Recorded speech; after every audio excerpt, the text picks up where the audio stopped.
Olá a todas e todos que nos assistem. Meu nome é Kimberly de Golim e essa é mais uma entrevista organizada pelo ERES para o dossiê sobre o conflito entre Rússia e Ucrânia. Hoje eu vou ter o prazer de conduzir essa conversa com a Raquel Gontijo, a quem eu já agradeço de antemão por aceitar tão gentilmente o nosso convite e já aproveito também para apresentar brevemente o currículo da nossa entrevistada.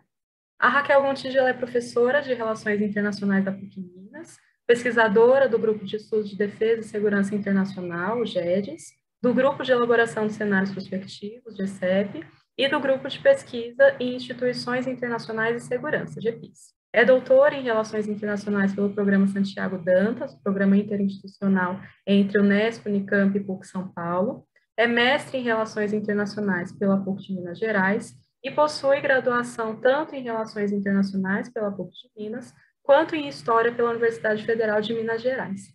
Raquel, eu agradeço novamente sua presença hoje, muito obrigada. Eu que agradeço muito o convite. O Eres tem um lugar muito especial no meu coração. Eu me lembro quando o Eres foi criado, e é uma iniciativa super importante do GEDES para criar um canal de divulgação de conhecimento, divulgação acessível, que, permite que as pessoas conheçam mais sobre as pesquisas que a gente faz e que tem impacto sobre a política, né, que a gente gostaria que tivesse impacto sobre a forma como as pessoas pensam a política. Então, fico muito feliz de participar. A felicidade é toda nossa, pode ter certeza. Então vamos lá, Raquel. A sua área de pesquisa envolve segurança internacional e, de modo mais específico, a questão nuclear.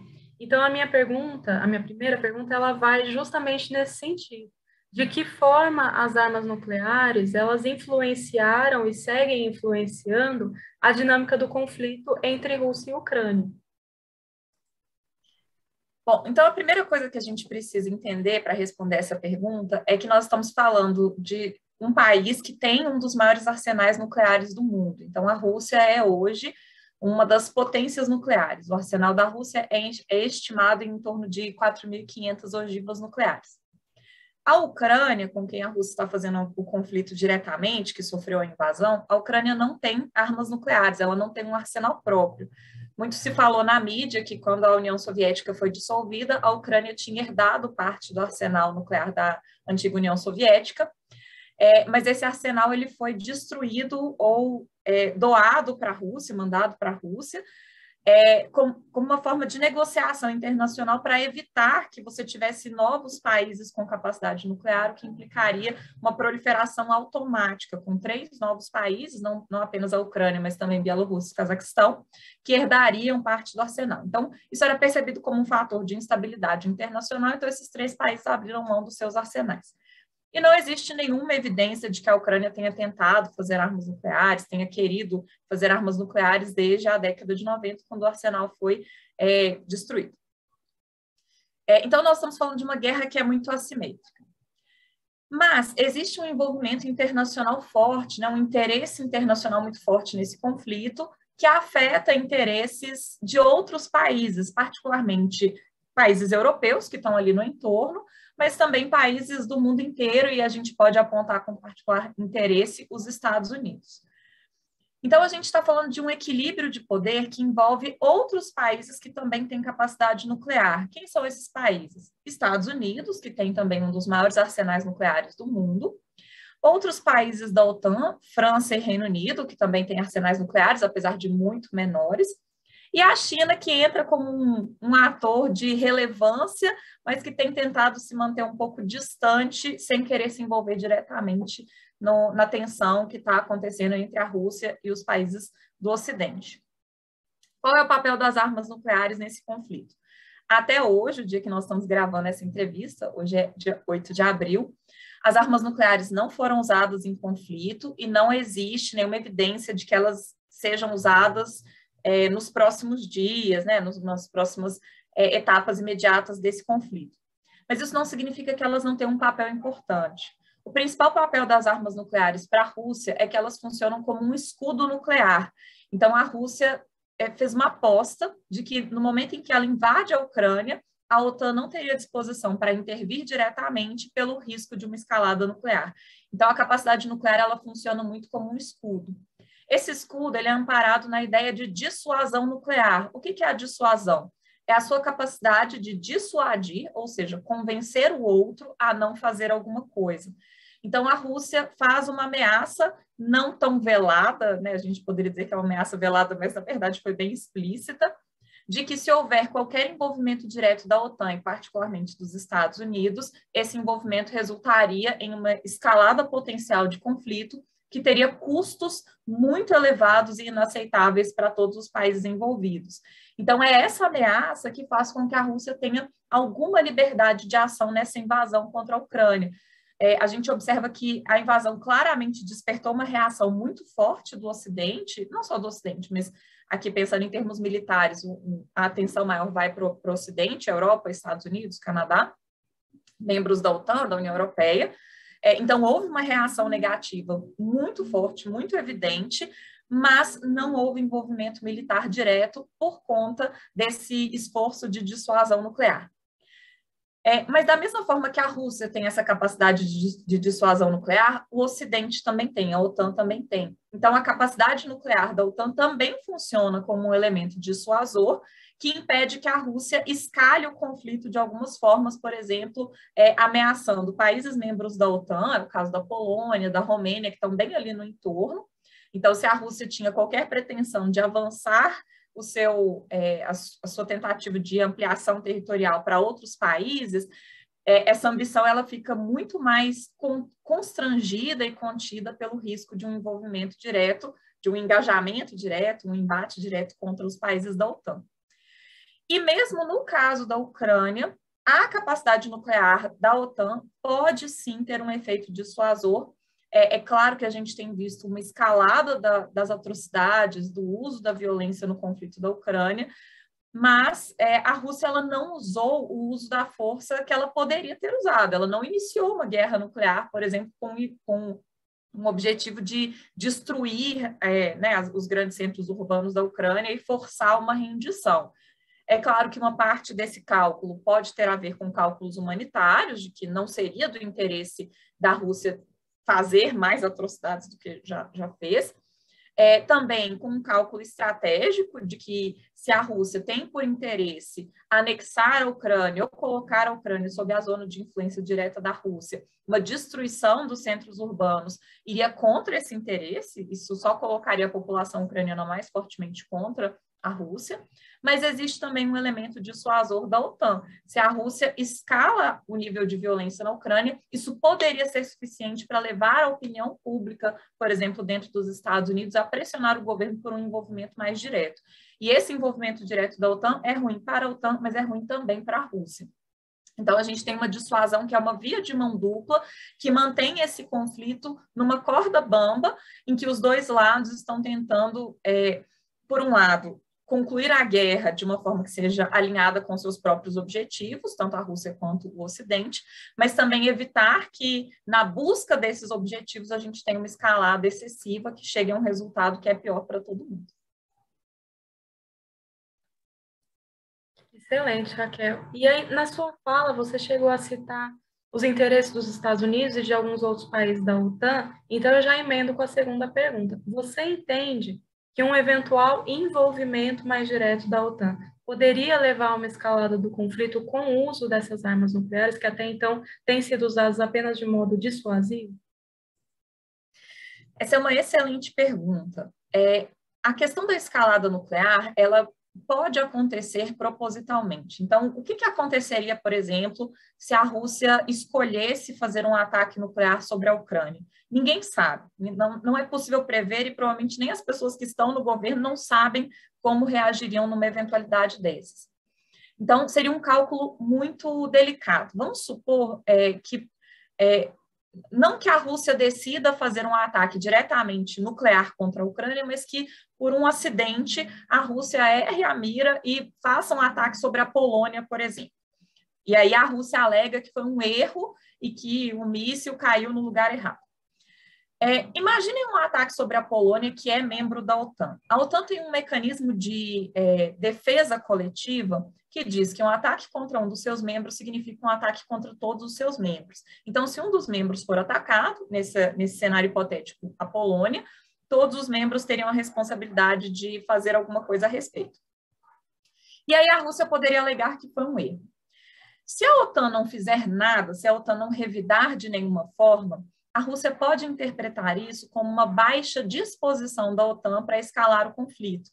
Isso daria um certo passe livre para a Rússia adotar medidas mais agressivas, porque a dissuasão ela é baseada na credibilidade da ameaça. Se a dissuasão ela é baseada em uma ameaça de que se o outro fizer alguma coisa, você vai retaliar, se essa ameaça não for crível, a dissuasão cai aos pedaços. Então, se a OTAN, na eventualidade de um ataque acidental contra a Polônia, se a OTAN não fizer nada, isso pode demonstrar que a ameaça dissuasória da OTAN não é crível. Por outro lado, se a OTAN escolhe revidar, esse cálculo de como revidar, ele teria que ser feito com muita cautela, porque que tipo de ataque da OTAN contra a Rússia não levaria a um contra-ataque da Rússia sobre a OTAN? Eu vi uma declaração de um oficial americano dizendo que um possível ataque retaliatório da OTAN poderia ser enviar um ataque militar da OTAN sobre a Sibéria, uma região não povoada da Sibéria, que demonstraria que a OTAN está disposta a se envolver no conflito, mas não escalando tanto, sem atingir alvos diretamente. Mas vejam que esse é um cálculo um pouco questionável. Quando você ataca diretamente o território do outro país, dificilmente aquele país vai entender, interpretar esse ataque, por mais inocente que seja do ponto de vista prático, dificilmente o país vai interpretar esse ataque como sendo só uma sinalização. Então, essa dinâmica de sinalização ela seria extremamente delicada. A decisão da OTAN de como lidar com esse tipo de acidente seria muito, muito complicado. Por isso, não tem como a gente prever, nem as pessoas que estão sentadas lá nas cadeiras não sabem. Então, a escalada nuclear, ela poderia acontecer por motivos propositais, né? Alguém, em algum momento do conflito, chega à conclusão de que vale a pena usar armas nucleares para tentar forçar o outro lado a recuar. Vamos supor que, em determinado momento, o Kremlin entenda que eles precisam fazer uma demonstração de força radical para forçar a Ucrânia a recuar e ceder em alguns pontos da negociação. Uma observação, no dia de hoje, 8 de abril, não há nenhuma evidência de que o conflito caminhe para esse rumo, pelo menos nos próximos dias. Não existe nada indicando esse tipo de ação. Mas a gente pode imaginar um cenário muito improvável, ainda que possível, de que a Rússia opte por mandar um ataque nuclear para tentar forçar uma rendição completa e rápida por parte da Ucrânia. Se a Rússia usar armas nucleares, como a OTAN reagiria? Não sabemos. Certamente haveria uma pressão muito mais forte para que a OTAN faça alguma coisa a respeito e tenha um envolvimento direto no conflito. Por outro lado, a gente também pode ter esses cenários, como o caso, né, de um ataque acidental à Polônia, a gente pode ter cenários de escalada acidental. A escalada acidental, ela acontece por erros técnicos ou falhas humanas. Então, as pessoas entendem mal as suas ordens, as pessoas leem mal os sinais que estão sendo captados, os equipamentos que captam os eventos que estão acontecendo falham e demonstram informações equivocadas. No final das contas, erros acontecem. Quando a gente está falando de uma guerra, na escala que a gente está observando, com as consequências potenciais que poderiam decorrer de uma escalada, as falhas podem ser absolutamente desastrosas, mas erros acontecem. Então, o cenário de escalada, ele se tornaria um pouco mais provável se a OTAN se envolvesse diretamente no conflito. Não seria uma certeza, se a OTAN se envolver, não é certeza que a gente vai ter uma guerra nuclear, mas o cenário de uma guerra nuclear ficaria certamente muito mais próximo se houver um envolvimento direto da OTAN. E o tempo todo a gente tem que lembrar que esse equilíbrio dissuasório, ele é muito delicado. A gente está falando de uma tradição de não uso nuclear que é muito frágil. Então, ao longo da história, a gente vê em vários conflitos armados, na política internacional, a gente vê relatos de pessoas nos Estados Unidos, na Rússia, que pressionaram seus governos para usar armas nucleares, até mesmo em conflitos que hoje, né, a gente olha para trás e pensa que isso não estava em jogo, e na verdade estava, porque existe um setor dos grupos militares, das forças armadas, do setor de defesa desses países, que entende que as armas nucleares são armamentos como qualquer outro, que é um entendimento muito, muito complicado, mas esse entendimento está lá. Então, o risco de escalada, ele sempre é presente. A gente tem uma tradição de não uso nuclear que é muito frágil e que precisa ser preservada. Então, quanto menor o envolvimento direto da OTAN no conflito da Ucrânia, menor o risco de uma escalada nuclear. Obrigada, Raquel. E nesses diversos cenários possíveis, esse mundo de tantas incertezas, o que a gente tem de palpável, né? No caso de uma possível escalada, quais são os principais instrumentos internacionais para controle de armas nucleares que poderiam ser acionados nesse caso? Nenhum. A resposta mais direta. Essa também é uma ótima pergunta. O que a gente tem sobre as armas nucleares? Quando as armas nucleares foram desenvolvidas durante a Segunda Guerra Mundial, quando a Segunda Guerra Mundial terminou no Pacífico com o uso das bombas de Hiroshima e Nagasaki, o mundo se atentou para o problema que eram as armas nucleares. Havia uma mudança qualitativa e quantitativa, evidentemente, na capacidade da humanidade de se destruir. Então, as pessoas perceberam que a coisa tinha mudado. E esse salto que aconteceu com Hiroshima e Nagasaki, ele foi ainda mais acentuado em 1952, quando os Estados Unidos testaram a primeira bomba de fusão, a bomba de hidrogênio, ou bomba H, que é um tipo de explosivo que não tem nenhum limite teórico para o tamanho da explosão que você consegue fazer. Basicamente, se você quiser fazer uma bomba que destrói o planeta inteiro, você consegue, é só colocar mais hidrogênio dentro. Então, a gente teve um salto realmente brutal na capacidade de destruição da humanidade.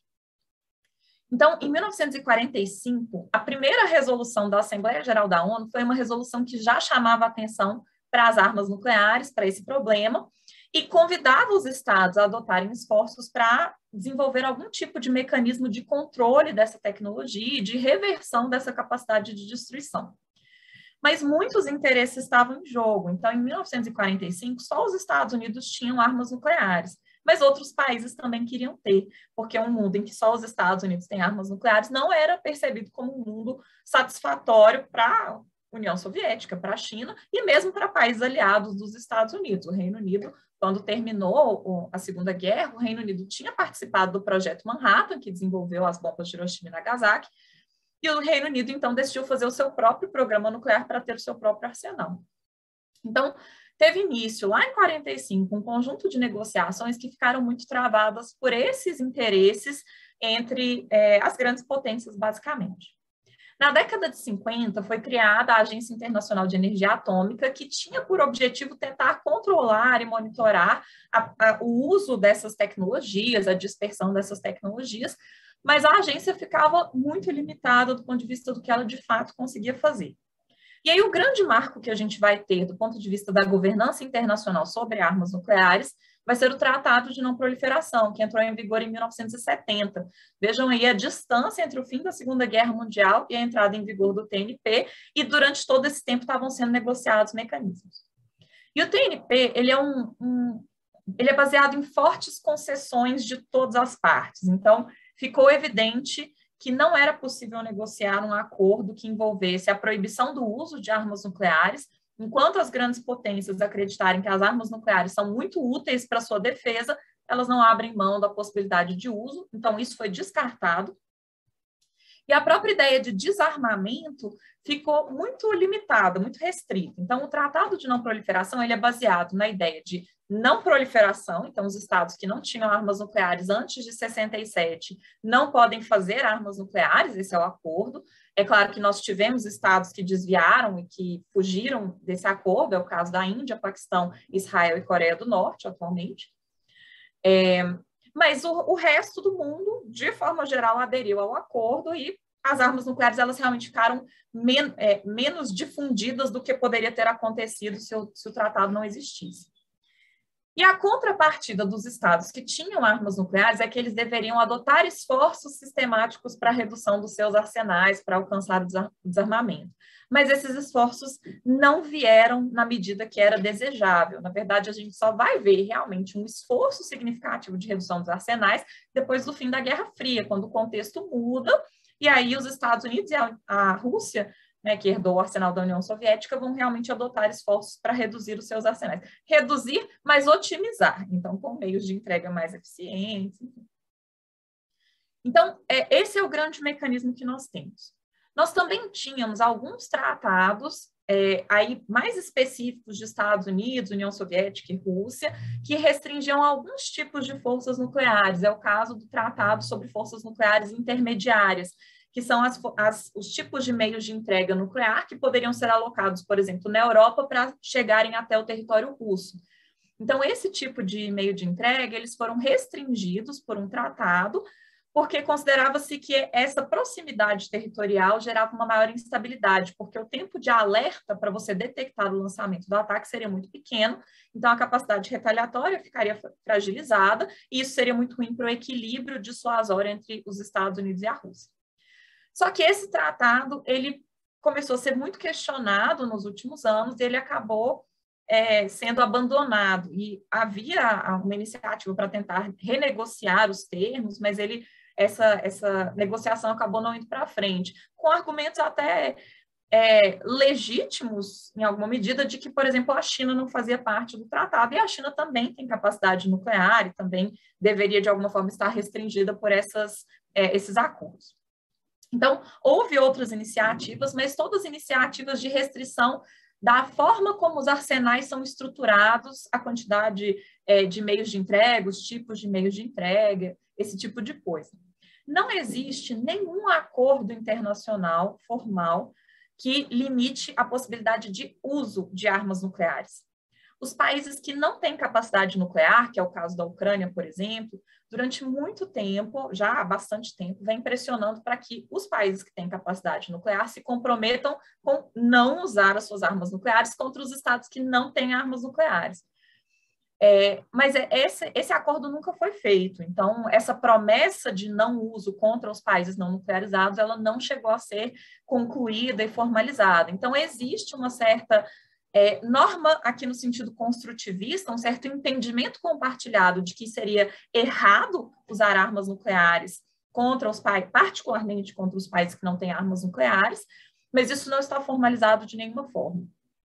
O que nós temos, como eu mencionei, aqui de uma perspectiva bem construtivista, uma norma no sentido de um entendimento intersubjetivo compartilhado na arena internacional de não uso nuclear.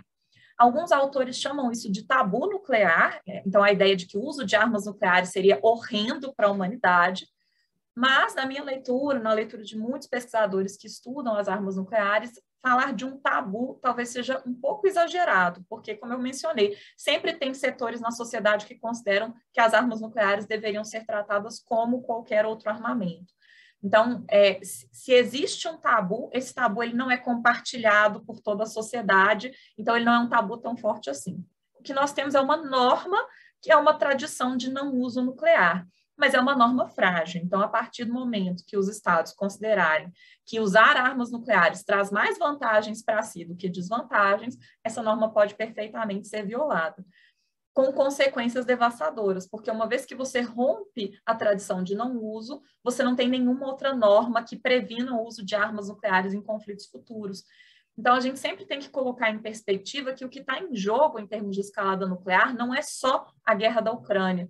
Se as armas nucleares, vamos supor, uma arma nuclear tática, relativamente pequena, com capacidade explosiva relativamente pequena. Aqui a gente está pensando numa arma nuclear, por exemplo, na estimativa de uns 10, 15 quilotons, que seria mais ou menos equivalente às bombas de Hiroshima e Nagasaki, que tem uma capacidade destrutiva comparável com os explosivos convencionais. Então, aqui a gente está falando de uma ordem de grandeza que é comparável com os explosivos convencionais. Se essas armas nucleares de pequeno porte forem usadas na guerra da Ucrânia, você não tem nenhuma outra linha vermelha de que tipo de arma nuclear não vai ser usada. Então, existe essa norma que é amplamente reconhecida de que armas nucleares não devem ser usadas, mas uma vez que elas sejam usadas, não existe nenhuma outra norma. Então, armas maiores não poderão ser usadas. Então, uma vez que essa norma de não uso ela seja violada, você abre um precedente em que as armas nucleares podem se tornar aceitáveis em conflitos. E a capacidade de destruição da humanidade já é algo absolutamente assustador, sem a gente incluir armas nucleares nas interações e nos conflitos. Se a gente transforma as armas nucleares em algo aceitável, a gente pode estar olhando para um futuro em que a humanidade realmente não vai sobreviver da forma como nós conhecemos. Raquel, eu queria agradecer, é sempre um prazer ouvir você falando sobre esse tema, é sempre um prazer aprender com você sobre esse tema, um tema tão complexo e tão presente agora também. Agradeço novamente por aceitar o convite, já deixo à disposição também o Eris, sempre que quiser retornar, você é mais do que bem-vinda, e muito obrigada mesmo. Muito obrigada aqui, parabéns para toda a equipe do ERES pelo trabalho incrível que vocês fazem de divulgar as pesquisas dos jovens e velhos pesquisadores do Brasil que realmente precisam ser mais conhecidos. Muito obrigada, até a próxima então, Raquel.